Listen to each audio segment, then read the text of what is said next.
ইহুদিদের পাপের ধারণাটি বিচিত্র। মানুষ পাপ করে, কিন্তু ঈশ্বর আমাদের এত ভালোবাসেন যে তিনি তা উপেক্ষা করবেন। হয়তো তিনি সাময়িকভাবে রেগে যাবেন, কিন্তু অবশেষে মেনে নেবেন, কারণ তিনি আমাদেরকে অনেক বেশি ভালোবাসেন। কারণ আমরা বিশেষ মানুষ, আমরা সুবিধাপ্রাপ্ত, আমরা বাছাইকৃত জাতি, তাই আমরা যা খুশি তাই করতে পারি। আমরা তার অবাধ্য হলে তিনি অসন্তুষ্ট হন, কিন্তু ততটা না। এটা কিছু না। لن تمسنا النار إلا أياما معدودة. আগুনে পুড়তে হলেও তা অল্প কয়েকদিনের বেশি হবে না, এরপর সব ঠিক হয়ে যাবে। খ্রিস্টানদের পাপের ধারণাটি ছিল বেশ ভারী। খ্রিস্টানদের পাপের ধারণাটি ছিল আদম আলাইহিসসালাম সেই গাছের ফল খেয়েছিলেন, এবং যেহেতু তিনি সেই গাছের ফল খেয়েছিলেন, ঈশ্বর আদমের উপর এতটাই ক্রুদ্ধ হয়েছিলেন যে তিনি তাকে অভিশাপ দিয়েছেন। আমরা এই পৃথিবীতে মৃত্যুর সম্মুখীন হই আদমের ভুলের কারণে, এবং এই পৃথিবীতে আমাদের কঠোর পরিশ্রম ও কষ্ট করতে হয় আদম আলাইহিসসালামের ভুলের কারণেই। এই পৃথিবী অভিশপ্ত। তো তার পাপের কারণে গাছের ফল খাওয়ার সেই আদি পাপ বা প্রথম পাপের ফলে আমরা সবাই এর মূল্য দিচ্ছি এবং দিতেই থাকব। আর সেই মূল্য এতটাই ভারী যে আপনি যতই ভালো কাজ করেন না কেন তা যথেষ্ট নয়। আপনি মুক্তি পেতে পারবেন না। আপনি অত্যন্ত পাপী, আপনি অত্যন্ত বিপর্যস্ত। তাই তাদের এমন একজনকে দরকার ছিল, ঈশ্বরকে তার নিজের পুত্র হিসেবে কাউকে পাঠাতে হয়েছিল মানবজাতির পাপের মূল্য পরিশোধের নিমিত্তে উৎসর্গ হওয়ার জন্য। কারণ মানুষ যাই করুক না কেন কখনোই তাদের পাপের মূল্য শোধ করতে পারবে না। ঈশ্বরকে বিশেষ কাউকে পাঠাতে হয়েছিল তাদের পাপের মূল্য শোধ করার জন্য। এটাই পাপ সম্পর্কে তাদের ধারণা। আর কোরআন যা বলছে তা হলো, এটি আমাদেরকে আদম আলাইহিসসালামের ঘটনার প্রথম পাপটির প্রসঙ্গে নিয়ে যায়। যদি আপনি এটাকে পাপ বা ভুল বলতে চান একজন মানুষের দ্বারা সংঘটিত, সেটি ছিল প্রথম অবাধ্যতা। কোরআন আমাদেরকে আদম আলাইহিসসালামের ঘটনায় ফিরিয়ে নিয়ে যায়। সংক্ষিপ্ত এই আলোচনায় আমরা যা শিখব তার মধ্যে একটি হলো, যেই মুহূর্তে তারা দুজনেই সেই গাছের ফল খেলেন আলাইহিমাসসালাম, আল্লাহ আজ্জা ওয়া জাল্লা বলছেন, بدت لهما سوآتهما. সহজভাবে বলতে গেলে তাদের পোশাক খুলে গিয়েছিল। আদম এবং হাওয়া দুজনেই তৎক্ষণাৎ বিবস্ত্র হয়ে গিয়েছিলেন। আপনি হয়তো ভাবছেন কেন আল্লাহ আমাদেরকে এটা বললেন। প্রসঙ্গক্রমে বাইবেলে এই ঘটনাটি সম্পূর্ণ ভিন্ন। শুধুমাত্র তাদের পোশাকই সরানো হয়নি, তারা লজ্জিত হয়েছিলেন এবং তারা গাছ বা ঝোপের আড়ালে লুকাতে শুরু করেছিলেন। আর ঈশ্বর তাদের উপর রেগে যান এবং তিনি চারপাশে খুঁজতে শুরু করেন, কিন্তু খুঁজে পাননি। এটা খ্রিস্টানদের বর্ণনা। অবশেষে তিনি তাদেরকে খুঁজে পান এবং তাদের অভিশাপ দেন। কোরআনের বর্ণনাটি অবশ্যই তেমন নয়, কারণ আল্লাহ হলেন আল আলিম। তাদের পোশাক খুলে গিয়েছিল, আল্লাহ এইটুকু উল্লেখ করেছেন। بدت لهما سوآتهما. তাদের দেহ অনাবৃত হয়ে গেল এবং তারপর তারা জান্নাতের পাতা দিয়ে নিজেদেরকে ঢাকতে শুরু করলেন। وطفقا يخصفان عليهما من ورق الجنة. তারা এটাই করতে শুরু করলেন। প্রশ্ন হলো, আমরা এটা থেকে কি শিখতে পারি? কেন আল্লাহ আমাদেরকে এই খুঁটিনাটি বলছেন? আল্লাহ আজ্জা ওয়া জাল্লা সম্ভবত এই আয়াতে পাপ এবং বিবস্ত্র হওয়ার মধ্যে একটা সংযোগ স্থাপন করেছেন। সেই সংযোগটি কি? সংযোগটি হলো, যখন আমি পাপ করি, যখন আপনি পাপ করেন, মানুষ তা দেখে না, কেউ তা দেখে না। আপনি এমন কাজ করতে পারেন যা সম্পর্কে কেউ জানে না। আপনি কারো সামনে চিহ্নিত নন, কোনো ক্যামেরা চালু ছিল না, কোনো সাক্ষী ছিল না, তাই না? মানুষ জানে না, আপনার বাবা মা জানে না, আপনার জীবনসঙ্গী জানে না, আপনার ভাই বোন জানে না, মানুষ জানে না। প্রথম যে শিক্ষা আল্লাহ আমাদেরকে দিচ্ছেন, কে জানলো বা না জানলো তাতে কিছু যায় আসে না। প্রত্যেকবার পাপ করার সময় আপনি যেন আল্লাহর সামনে বিবস্ত্র, আপনি আল্লাহর সামনে উন্মোচিত এবং আপনি নিজের সামনে উন্মোচিত। পাপের দুজন সাক্ষী থাকে। প্রথম সাক্ষী হলেন স্বয়ং আল্লাহ এবং দ্বিতীয় সাক্ষী আপনি নিজে। সেখানে অন্য কেউ ছিল কিনা তা বড় বিষয় নয়। যদি অন্য কেউ সেখানে থাকতো আপনি লজ্জিত হতেন। আল্লাহ যা বলছেন, আসলে আপনার ভিতরে এমন কিছু আছে, আমার ভিতরে এমন কিছু আছে যা এমনিতেই আমাদেরকে লজ্জিত করে। আমাদের ভিতরে একটি বিবেক আছে। এটা এমন, আল্লাহ আদম আলাইহিসসালামের কাছে প্রকাশ করেননি যে তোমার পোশাক পরা উচিত। তখনও এই ধরনের কোনো শিক্ষা ছিল না। যদিও এমন কোনো শিক্ষা ছিল না, তবুও যেই মুহূর্তে পোশাক খুলে গেল তারা সাথে সাথে নিজেদের ঢাকার চেষ্টা করলেন, কারণ তারা লজ্জা অনুভব করছিলেন। তারা বিব্রত ও লজ্জিত বোধ করছিলেন। আল্লাহ তাদেরকে অপমানিত বোধ করতে বলেননি। আল্লাহ সেটা মানুষের ফিতরাতের মধ্যে, মানুষের স্বভাবের মধ্যে দিয়ে দিয়েছেন। আমার ভিতরে এমন কিছু আছে এবং আপনার ভিতরে এমন কিছু আছে যা বলে যে এটা একটা লজ্জাজনক বিষয়। এজন্য না যে মানুষ জেনে ফেলবে, বরং এটা আমার নিজের আত্মার জন্যই লজ্জাজনক। আমি এমন হতে চাই না, আমি নিজেকে অপমানিত করতে চাই না। আর তারা মরিয়া হয়ে যে কোনো উপায়ে নিজেদেরকে ঢাকার চেষ্টা করছিলেন, ঠিক যেমন আমরা কোনো ভুল করে ফেললে নিজেদেরকে যে কোনো উপায়ে ঢাকতে চাই। একটা মরিয়া ভাব থাকে। এটা শুধুমাত্র মানুষের চোখের আড়ালে নিজেদের ঢাকা নয়, নিজেকে ঢাকার আরও একটি মাত্রা রয়েছে। আর তা হলো, যখন আমি কোনো ভুল করি তা স্বীকার করা আমার জন্য কঠিন। আমি ভান করতে চাই যে আমি বিবস্ত্র নই। নিজেকে রক্ষা করার জন্য, নিজেকে ঢাকার জন্য আমি সম্ভাব্য সব কিছুই করি। আপনি হয়তো এমন মানুষ চিনেন যাদের কাছে গিয়ে যদি বলেন, আপনি কি কখনো ভুল করেছেন, তারা বলে, না, আমি কখনো ভুল করিনি। আপনি কিসের কথা বলছেন? আমার একমাত্র ভুল ছিল আপনার কথা শোনা। তারা স্বীকার করে না যে তারা ভুল করে। তারা স্বীকার করে না যে তারা ভুল। অনেক ক্ষেত্রে আপনার পরিবারেই এমন মানুষ থাকে। আর যখন একজন মানুষের জন্য স্বীকার করা কঠিন হয় যে আমি আমার জীবনে কখনো ভুল কিছু বলিনি, তারা নিজের কাছেও তা স্বীকার করতে পারে না। জানেন এটা কি? তারা নিজেদেরকে ঢাকতে মরিয়া। তারা নিজেদেরকে একটি নেতিবাচক রূপে দেখাটা মেনে নিতে পারে না। তাই তাদের ভান করতে হয় যে কখনো কোনো ভুল হয়নি। তারা ঢাকতে থাকে এবং ঢাকতে থাকে। তাই এখন সেই অবস্থা থেকে আল্লাহ বর্ণনা করছেন, فعصى آدم ربه।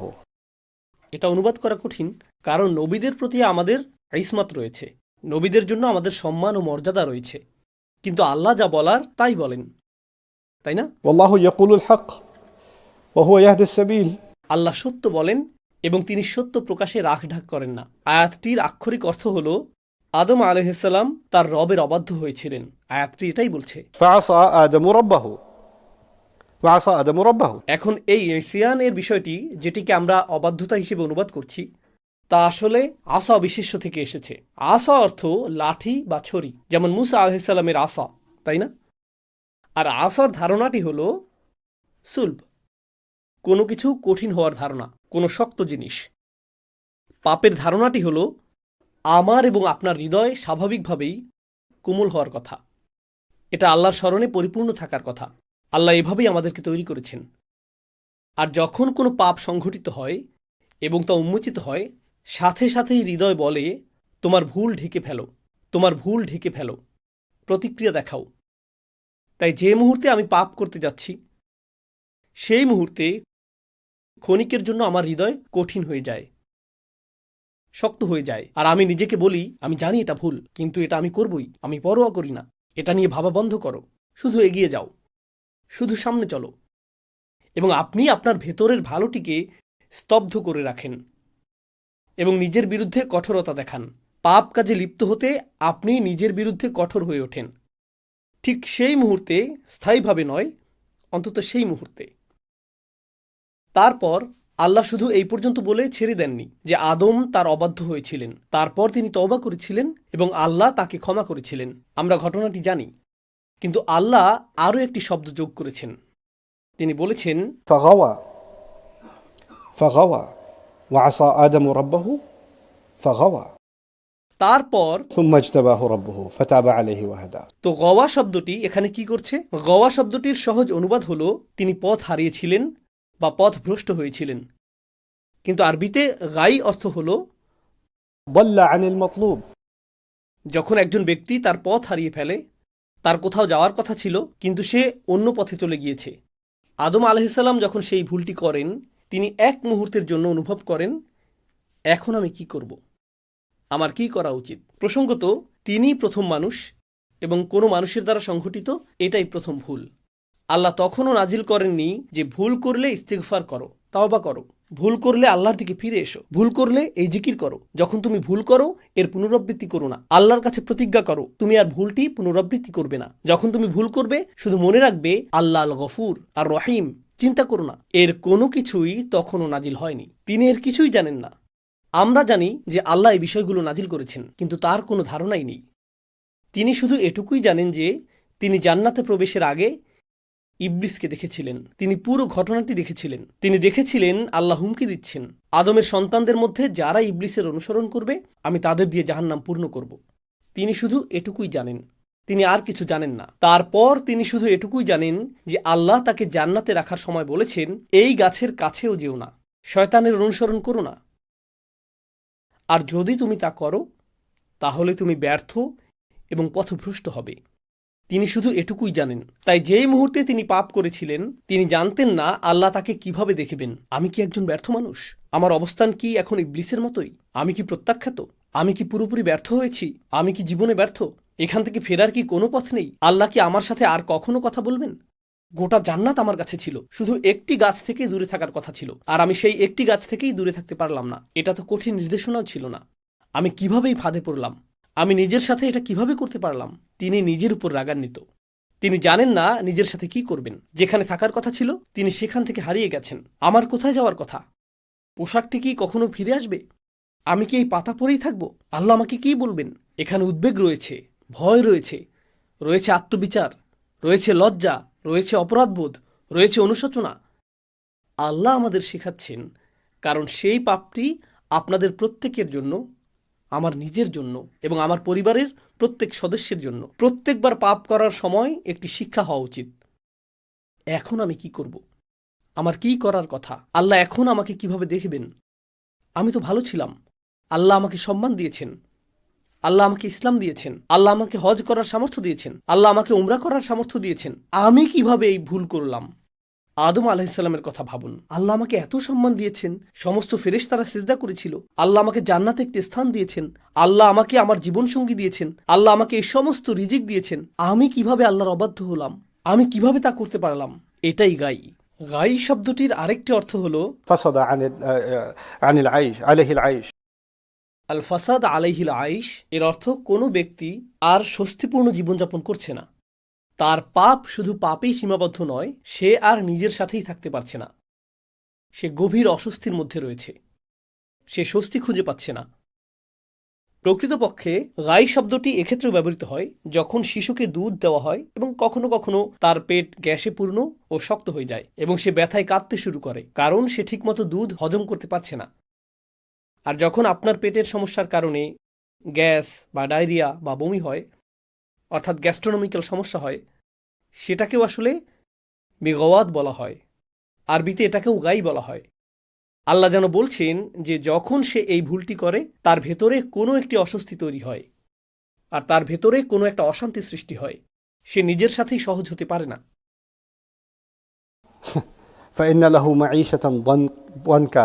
একই সূরা এসেছে যে আল্লাহ ও তার রাসূলের অবাধ্য হবে, সে একটি অস্বস্তিকর, সংকুচিত, সীমাবদ্ধ জীবনযাপন করবে। পাপ দেখতে ভালো, এটা আকর্ষণীয়, কিন্তু একবার আপনি তা করে ফেললে একটি অসুস্থতা বোধ চলে আসে। ঠিক যেমন মানুষ মাতাল হলে পরের দিন অসুস্থতা দেখা দেয়, একই সাথে পরিণতিও আসে। এটাই ফিতরা যা আল্লাহ সৃষ্টি করেছেন। যে কোনো বিষাক্ত জিনিস, আপনি হয়তো কোনো এক মুহূর্তে কোনো মাদক বা অ্যালকোহল বা অন্য কিছু থেকে এক ধরনের উন্মাদনা পেতে পারেন, অথবা জুয়া বা অন্য কিছু থেকে আপনি উত্তেজনা পেতে পারেন, কিন্তু এর প্রভাব কেটে যাওয়ার পর দেখতে পান যে আপনি এখন ঋণী। মানুষ আপনাকে খুঁজে বেড়াচ্ছে, আর আপনি আপনার পরিবারকেও ধ্বংস করে দিয়েছেন। এমন একজনের সাথে আমার সাক্ষাৎ হয়েছিল যার মদ্যপানের অভ্যাস ছিল। সে বলল, আমি মদ্যপান ছেড়ে দিয়েছি। কেন? কারণ একদিন সকালে আমি ঘুম থেকে উঠে দেখি আমার হাতে রক্তমাখা, আর আমি জানতামও না এটা কার রক্ত। রাস্তা দিয়ে হাঁটার সময় যে লোকটি আসছে, এটা কি সেই লোক যাকে আমি মেরেছিলাম? এখন কি সে আমাকে মেরে ফেলবে? তাই আমি সারাদিন ভয়ে ভয়ে ঘুরে বেড়াতাম, কারণ আমি জানি না কাকে আমি মেরেছিলাম। সুবহানাল্লাহ। তারা এর মধ্যেই বাস করে। আপনি একটি পাপ করেন এবং এর সাথে আসে এক অস্বস্তিকর জীবন, এর সাথে আসে এই অস্থিরতা। আদম আলাইহিসসালাম এই অস্থিরতার মধ্যেই ছিলেন। এটা বোঝা জরুরি, কারণ যখন আপনি সেই অস্থিরতার মধ্যে থাকেন এবং আপনি পথ হারিয়ে ফেলেন, তখন আপনার মনে হয় আপনার আশা শেষ, নিজেকে মুক্ত করার জন্য আপনার কিছুই করার নেই, যা আসলে একটি খ্রিস্টান ধারণা। আদম সেই ফল খেয়েছিলেন, তা আমি আপনাদের আগেই বলেছিলাম। তার মুক্তি এখন অসম্ভব। এর সংশোধনের জন্য তার কিছুই করার নেই। আপনি যতই ভালো কাজ করুন না কেন, আপনি সব কিছু নষ্ট করে ফেলেছেন। আপনি যতই প্রার্থনা করুন, যতই দান করুন, যতই তওবা করুন, আমি জানি আপনি আসলে কি। আমি জানি আপনার ভিতরের শয়তানি। আপনি যথেষ্ট ভালো নন, আপনার সকল কাজ মূল্যহীন। আর জানেন, ইবলিস এই ধারণাটি মুসলিমদের কাছে বিক্রি করতে খুব পারদর্শী। ঠিক গতকাল একজনের সাথে আমার সাক্ষাৎ হয়েছে, যে আমাকে বলেছে, আমি কোরআন তেলাওয়াত করি, আমি ইবাদত করি, আমার মনে হয় আমি আল্লাহর সাথে সংযুক্ত নই, এর কোনো কিছুই কোনো কাজে আসছে না। আপনার কি মনে হয় এই ধারণাটি কোথা থেকে এসেছে? সে এমনকি বলেছে, আমি অন্য মানুষকে দেখি, তারা কোরআন তেলাওয়াত করে, তারা ইবাদত করে, তারা আমার চেয়ে অনেক বেশি ভালো কাজ করে। আপনার এই ধারণা কোথা থেকে আসে? আপনি ভাবেন তারা ভালো কাজ করছে, আর আপনার আমল কোনো কাজেই আসছে না। তুলনার এই ধারণা কে চায় আপনি তুলনা করেন? ইবলিস চায় আপনি তুলনা করেন, কারণ সে তুলনা করেছিল।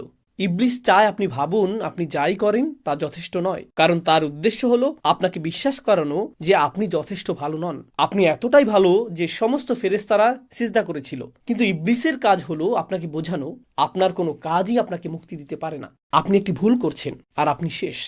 কেন? কারণ ইবলিস একটি ভুল করেছিল এবং সে বিশ্বাস করেছিল সে শেষ। সুতরাং সে চায় আপনি তাই বিশ্বাস করুন যা সে বিশ্বাস করে। আসলে এটাই গাই। যেমনটি আল্লাহ বলেছেন, আদম ভুল করার পর এই গাই অনুভব করেছিলেন।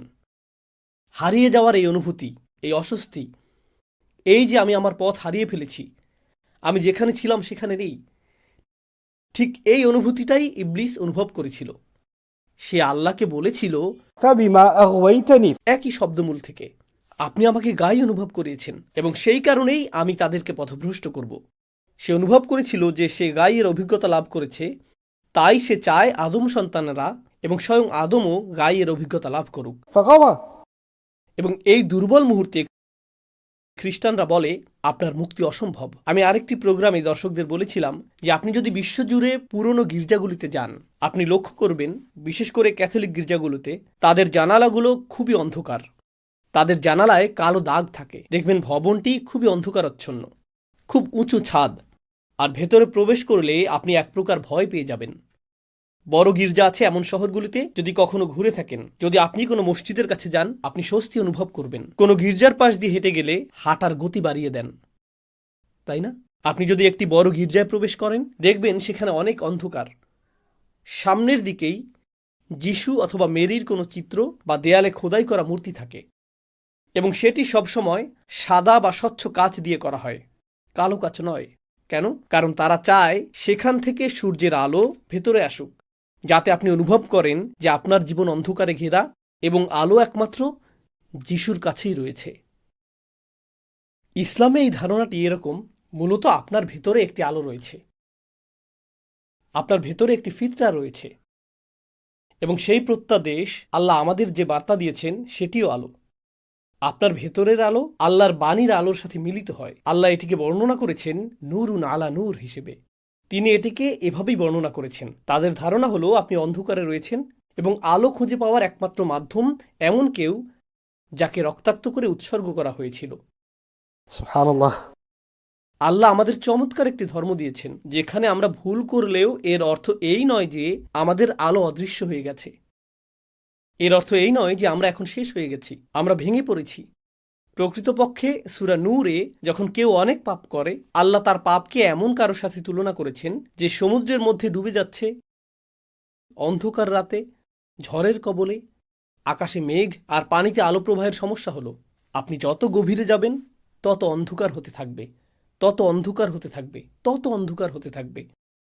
এবং আপনি যখন সমুদ্রের গভীরে পৌঁছে যাবেন, সেখানে রয়েছে সুনামির ঢেউয়ের উপর ঢেউ, তাই না? موج من فوقه موج من فوقه سحاب আল্লাহ এভাবেই বর্ণনা করেছেন। সে তলদেশে রয়েছে। এখন এই ব্যক্তিটি সমুদ্রের তলদেশে, সেখানে কোনো আলো নেই। আর তারপর আল্লাহ বলছেন, إذا أخرج يده لم يكد يراها তিনি বলেননি যে, إذا أخرج يده لم يرها তিনি বলেছেন যখন সে সমুদ্রের তলদেশে হাত বের করে, আপনি ভাবতে পারেন যে আল্লাহ বলবেন হাত বের করলে এমনকি সে তার হাতও দেখতে পায় না। আল্লাহ বলছেন যখন সে হাত বের করে সে প্রায় তার হাত দেখতে পায় না, এমনকি তখনও সে তার হাত কিছুটা দেখতে পায়। দেখার জন্য আপনার আলো প্রয়োজন। আর আল্লাহ বর্ণনা করছেন যে আপনি সমুদ্রের তলদেশে আছেন যেখানে কোনো আলো নেই। তাহলে আলোটা আসছে কোথা থেকে? আপনি কিভাবে আপনার হাত কিছুটা দেখতে সক্ষম হচ্ছেন? আপনার ভেতরে একটি আলো রয়েছে, আপনার ভেতরে একটি আলো রয়েছে এবং সেই আলোই আপনার এবং আমার তওবা করার জন্য যথেষ্ট। এখন আমি আপনাদের থেকে বিদায় নেওয়ার আগে আল্লাহর এই বাণীগুলোকে লক্ষ্য করুন। আল্লাহ বলেছেন আদম পিছলে গিয়েছিলেন, তিনি পতিত হয়েছিলেন, তিনি পথ হারিয়েছিলেন আলাইহিসসালাম। তিনি জানেন না তিনি কি করবেন। তিনি এমনকি জানেন না কিভাবে আল্লাহর কাছে ক্ষমা চাইতে হয়। তিনি এমনকি জানেন না যে কি করলে আল্লাহ সন্তুষ্ট হবেন।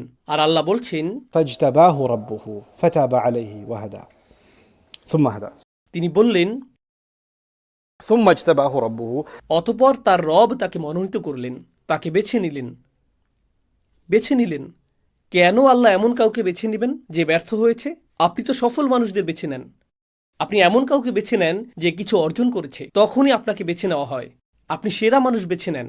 আপনি এমন মানুষ বেছে নেন যারা ভুল করে না, আল্লাহ বলেছেন তিনি আদম আলাইহিসসালামকে ঠিক সেই মুহূর্তে বেছে নেন যখন তিনি ভুলটি করেছিলেন। ভুল করলে আমাদের রব আমাদেরকে ত্যাগ করেন না।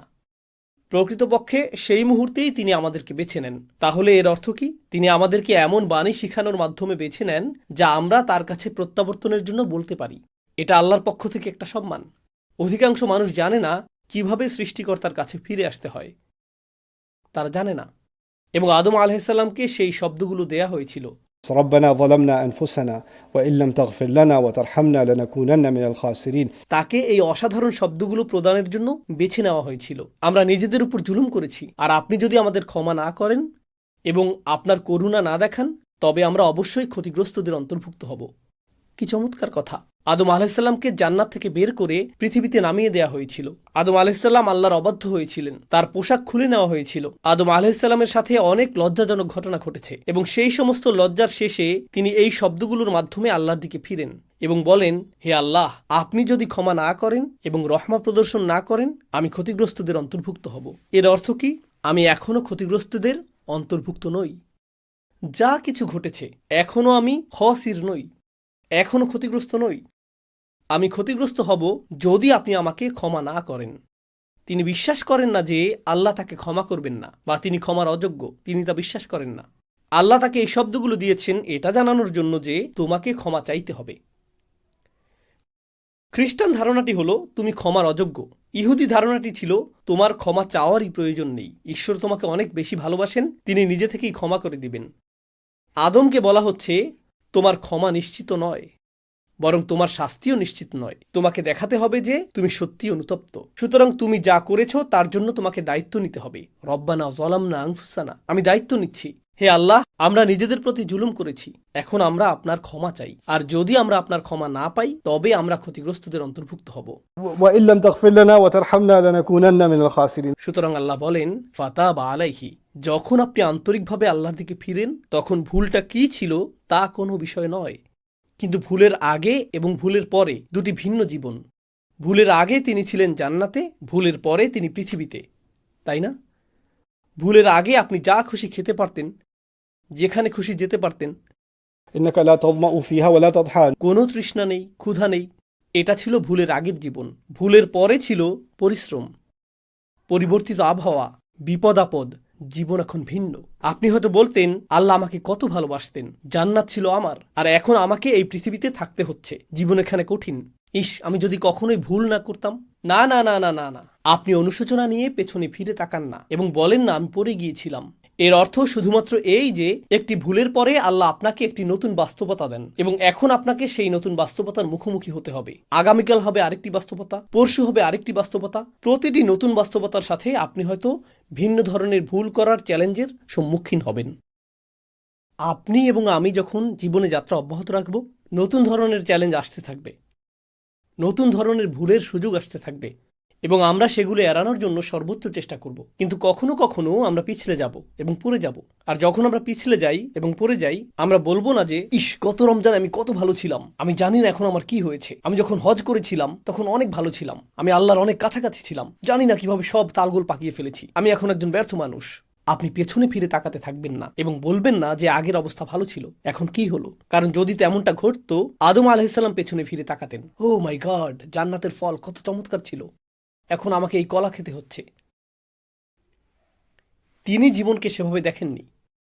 তিনি শুধু বুঝেছেন আল্লাহর কাছ থেকে তার শুধুমাত্র এখন ক্ষমাই প্রয়োজন, এবং সেই ক্ষমা পাওয়ার সবচেয়ে সহজ উপায় হলো শুধু আন্তরিকভাবে আল্লাহর কাছে ক্ষমা চাওয়া এবং নিজের জীবন নিয়ে এগিয়ে যাওয়া। সামনে এগিয়ে চলা, পেছনে নয়, সামনে এগিয়ে যাওয়া। তিনি এমনকি আল্লাহকে কখনোই জিজ্ঞেস করেননি, হে আল্লাহ, আমি কি জান্নাতে ফিরে যেতে পারি? আমি দুঃখিত, আমি কি ফিরে যেতে পারি? তিনি তা করেননি, কারণ আল্লাহ মানুষকে পেছনে যাওয়ার জন্য তৈরি করেননি, আল্লাহ মানুষকে সামনে যাওয়ার জন্য তৈরি করেছেন। আমরা এগিয়ে যাই, আমরা পেছনে যাই না। সুতরাং ওয়া ইল্লাম তাগফির লানা ওয়া তারহামনা লানাকুনান্না মিনাল খাসিরিন।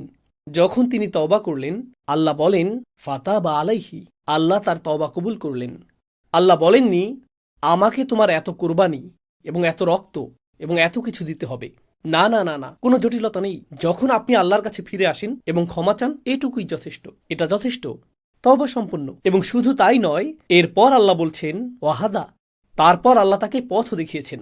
ঠিক আছে, তুমি যে ভুল করেছো আমরা এখন তা পার করে এসেছি, বরং এখন থেকে আমি তোমাকে তোমার জীবনযাপনের জন্য নির্দেশনা দিচ্ছি। এখন থেকে আমি তোমাকে সাহায্য করছি, আমি তোমাকে আবার উঠে দাঁড়াতে সাহায্য করছি।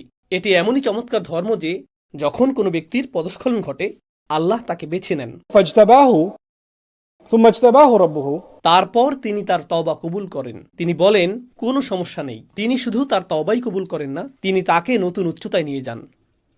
يرفع الله الذين آمنوا منكم والذين أوتوا العلم درجات আল্লাহ তোমাদের মর্যাদা বৃদ্ধি করবেন।